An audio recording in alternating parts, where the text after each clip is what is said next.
Hey everybody, Sarah Plummer here again, founder of SemperSarah.com. And the topic for today is how to instantly boost the nutritional value of your food without spending a penny and frankly without doing anything too crazy.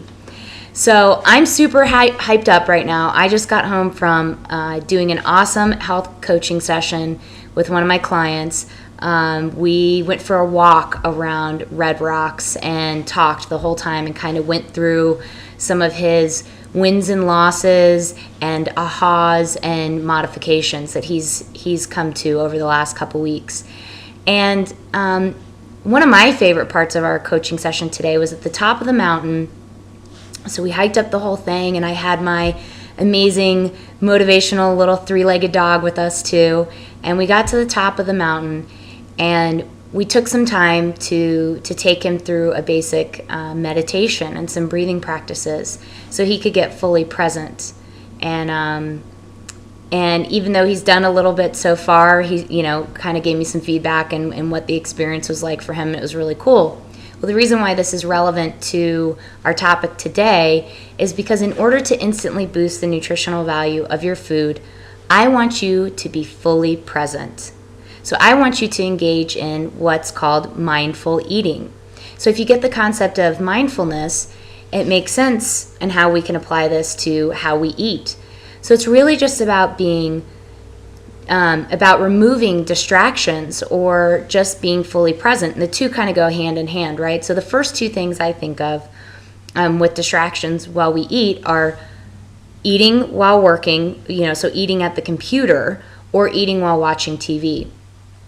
But the more often that we take time to fully experience our food, to appreciate the tastes and the textures and kind of the overall experience and really enjoy our food, the better it will nourish us. So there are studies that show this now, that the exact same food consumed while, for instance, under stress or angry or in a loud environment is actually assimilated in the body differently than if we're eating in a peaceful state of mind.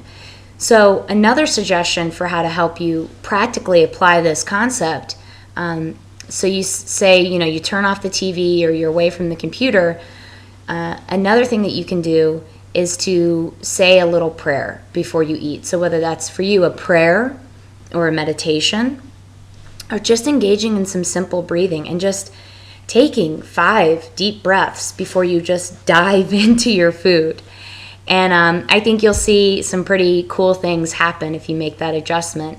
And so the same way that we can apply a mindfulness and a full engagement, and for those of you who are familiar with the Semper Sarah wheel, it's an acronym, SEMPER, and that second E is to be fully engaged. And you'll find that as you're more fully engaged in your relationships, both with yourself and with others, it's very similar to how we can be more engaged with our food and how we're eating, and that as we're more engaged, we're better nourished.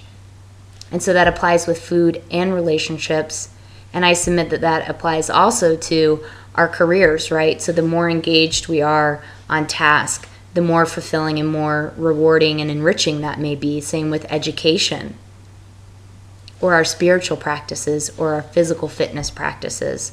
That the more we are tuned in to what we are doing in the present moment, the more fulfilling that will be for us in all areas of our life. So get out there, get moving, get engaged, and hey, enjoy your food fully. That's all for today, folks. Have a good one.